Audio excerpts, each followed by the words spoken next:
Hey, everybody, it's Eddie from Tokyo. This is your cryptocurrency update from Japan. I found a podcast. It's on Payment Eye. It just came out today. It's the latest episode of the FinTalk podcast with Matthias Setzer. And boy, do they talk about Ripple. So this company, PayU, is a company that's a gateway, if you will. They are a fintech company that allows businesses to accept and process payments online. They are in India, South Africa, Russia, Mexico, Brazil, the Czech Republic, Hungary, Nigeria, Panama, Peru, Poland, Romania, Slovakia, and Turkey. They have about 1,500 employees. They're owned by Naspers. Now, Naspers is the big conglomerate that's out of South Africa. They do about $5 billion annually. And PayU is located, they're headquartered in the Netherlands. So their customers make up about 2.3 billion people. They have 200,000 merchants and millions of consumers online. So at about the 18-minute mark into this 35-minute podcast, they get really interesting. So David Beach. Let me just take a look. I don't want to get his name wrong. His name is David Beach. So David Beach is the reporter. And he says that in January of 2017, they really didn't take Ripple seriously. I mean, they had him on kind of their watch list, but until they started making partnerships with banks, they didn't take him seriously. And then they didn't slow down with those partnerships. And Mr. Setzer was like, right? They are the one player so far that helps blockchain and cryptocurrencies come into the real world. And he says they have a real value proposition for banks, even for companies like ours potentially, to help manage and facilitate cross-border payment settlements and infrastructure. It's a real usable product. It's amazing, he says, quote unquote. So because the other cryptocurrencies are still looking for a use case, he says, and he cites the example of Ethereum. Ethereum has a list of, give or take, 180. And he believes that it's just kind of all potential use cases. And he thinks that the potential and the reality are very different. And potential, he says, is okay for traders, but it's not okay for everyone else. So in real business, in the real world, Ripple is the only one that's made its inroads in a significant way. I have a lot of respect for that. And this company absolutely should be watched. They are on track. So I'll put the link to this podcast in the comment section below. It's great. It's not only great just for that portion about Ripple, but it's very insightful for the whole industry. Okay, so this was so surprising for me. As reported by the news BTC, Roger Ver recently made an appearance on CNBC's Fast Money segment to discuss his outlook on this market. While much of his time on air was filled with Bitcoin Cash related discussion, no surprise, CNBC viewers likely focused on this comment regarding diversification, which is as follows. So this is Roger talking. I hold more Bitcoin Cash than anything else, but I have some Ether, some Zcash, some Zcoin, Dash, Monero, and I still hold BTC as well. So a little bit of everything is a good idea, including a bit of Ripple, XRP, and Stellar, XLM. Diversify, diversify, diversify is the name of the game. I was just so surprised because we know in the past how Roger has been not so kind to Ripple. And then it goes on, if you read this story, and I'll put the link also in the comment section below, it cites Samson Mao just totally disagreed and said that if you were just holding Bitcoin, you'd be in a position of 54% up. But if you add those other coins, you would have been in a position that is negative. So, I think if you know the inner politics between Samson and Roger, they are not best of buddies. And no matter what Roger said, Samson would have come out and said the opposite just to spite him, I'm sure. Well, the Ripple people are busy, busy, busy, busy. This is a very private conference that's going to occur at the Ritz-Carlton in California, Half Moon Bay, on September 5th through the 7th. And it is not something you can go to unless you've been screened. So tickets are not publicly available. All participants are handpicked, screened, and then approved by the Board of Crypto Finance Conference itself. And I believe, look at these pictures, it's spectacular. If you've not seen Half Moon Bay, it's got one of the most beautiful coastlines in all of California. And then combine that amazing coastline with the Ritz-Carlton and you are in heaven. So the speaker, I believe, the keynote speaker is going to be Chris Larson. And you can take a look at the website and see the participants that will be there. It's got an interesting mix. Yeah, that's for sure. Wow, it's very exclusive though. Okay, and along with Mr. Larson there, if we look at Ashish, he's been very busy too.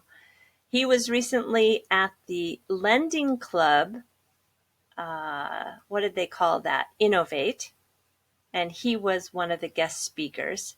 So the Ripple people are everywhere. They're working it. They're working the pavement, as you say. So if you haven't investigated this Lending Club, it's interesting. They are located in San Francisco, and they're the world's largest peer-to-peer lending platform. So the borrowers create unsecured personal loans from around starting at $1,000 up to $40,000, and they have about a 3-year period on average for payoff. They had the largest IPO in 2014. They raised $1 billion US. So the banks of any size can earn solid returns and offer customers access to Lending Club products. And we began partnering with banks in 2014, it says, and they enable them both to purchase loans directly through the Lending Club platform or offer Lending Club products to their customers. So it's an interesting business. I think that if they do sign them up as a partner, it's going to be great because today they have 53 banks and they range in total assets of less than 100 million to more than 100 billion. And they've taken advantage, this company has taken advantage of the partnership program. 40% of the banks represent the largest share of their investor base. So it would be a great partner if they can pull it off. I'm sure Ashish was working his magic. Oh, this one surprised me too. So I've been following Paytm because Masayoshi-san, which is the wealthiest individual who lives in Japan, he is Japanese, he invested in this company along with Alibaba. Well, look at the headlines, August 29th. Paytm clinched Berkshire Hathaway, Warren Buffett investment and what it means for the company. So, you have to be a little surprised because Warren Buffett has always shied away from any of these tech companies, but looks like he's going to make an investment in India's internet ecosystem. And no doubt he's going to have fun with this investment. I think it is really, they just launched a huge mall in March of 2017. They have like 68 million products and 140,000 vendors. And if you look back, this is when I was following them, and they were on my radar screen because in April, SoftBank and Alibaba together invested 445 million. So actually, at this time, Alibaba was 45 million of that 445. SoftBank actually brought the 400 million to the Paytm e-commerce funding round. It's a lot of money. So the online retailer now is roughly valued at 1.9 billion, and they're on their way to make many more headlines, I'm sure. Well, this was a huge surprise for me. I was researching and I found an article about myself. And Antonietta, thank you so much. I was so surprised. I had no idea. It was very, very fun to read this. And it's just so kind of you to write this great article. This part made me smile. And then at the end you say, and last but not least, in true Crypto Eddie fashion, I want to talk about the fluff. This portion of Eddie's videos is so unique and a breath of fresh air. She takes a few minutes to discuss an interesting piece of non-crypto related Japanese culture and discusses it in detail. Well, I'm just so happy that you like that part of the videos. And I think I'm going to just now lead right into some more fluff for you. This is an article that came out today, I think. Yeah, about 18 hours ago. The Japanese actress helps Tokyo police raise cyber security awareness, crypto cyber security awareness. And this gal is Ria Kitahara. She's one of the ex-members of the AKB48, which is a very famous idol band here. They have 48 members in their group. So a Japanese actress and singer has helped the Tokyo Metropolitan Police Department raise awareness on cybersecurity issues, including cryptocurrencies. She reportedly took on the role of a cybersecurity manager in an event hosted by the department where participants learned about cybercrime countermeasures. All right, so she's cute, and that's good, and that's great, but the fluff in this story is this mascot character here. His name is Pipo-kun. So Pipo, P for people, and Po for police. He is the mascot for the Tokyo police. And in Japan, they're mascot crazy. Every big attraction, like a museum or a resort, or even the castles, have a unique character. Every city in Japan has a character. The post office has a character. The military has a character. And all 47 prefectural police have their own unique characters. And I just know that this is part of the kawaii culture in Japan.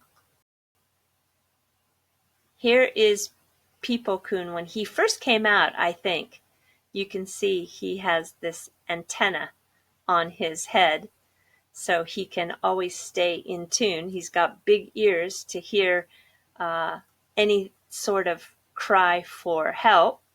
And he's shown with the ex-governor of Tokyo, Koizumi. Koizumi-san was very popular. He has a son who's in politics now. People think he's going to do great things in the world of politics, maybe even be a future prime minister. So Peepo-kun is very cute. He's fuzzy and orange and sort of a mouse. Sort of. He has an antenna that keeps him alert to the goings-on in his metropolis, his big eyes that help him spot trouble, and his oversized ears that make him attuned to cries for help. Since 1987, he has served as a kindly mascot for the Tokyo Metropolitan Police. Now, there is a professor of modern Japanese cultural studies at UCSB, which is the University of California in Santa Barbara. And she says that the role of Peepo-kun is to make police look less threatening, warm, and fuzzy, particularly for children.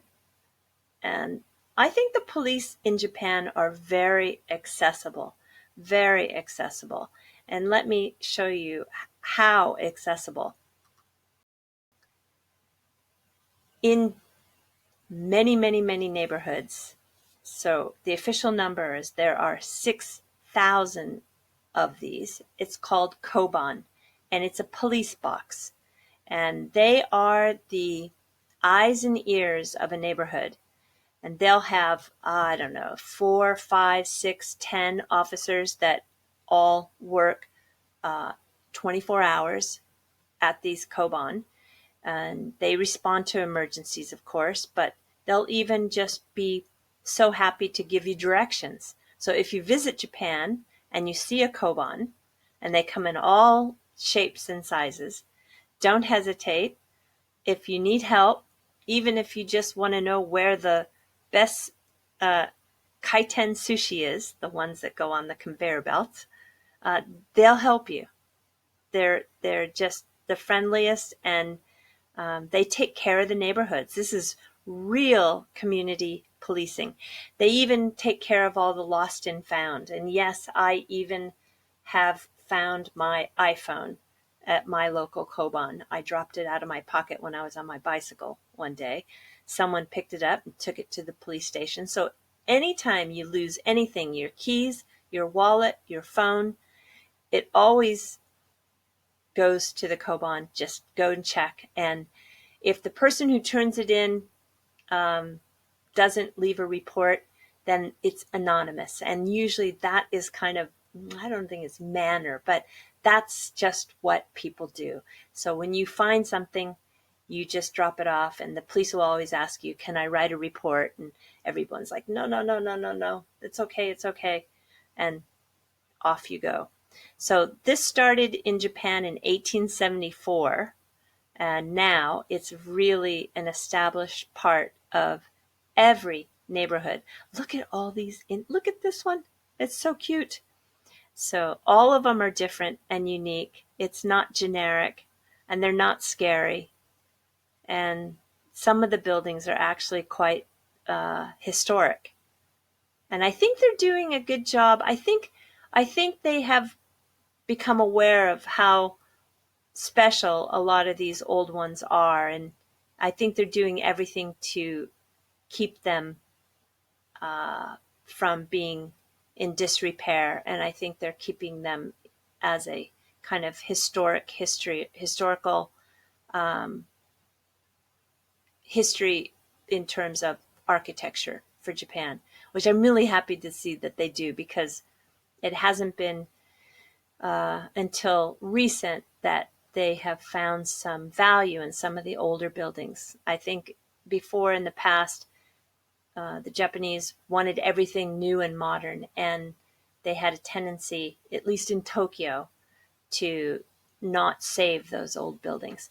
And I do know that sometimes they didn't save them because of the earthquake restrictions, or the new standards were sometimes more expensive to bring them up to standard, so they would just tear them down. But anyway, there you go. So when you come to Japan, definitely stop by a Koban and ask them for help. They'll do it with a smile. Okay, everybody, that's it for you today. Please take care, and sayonara for now. Bye-bye.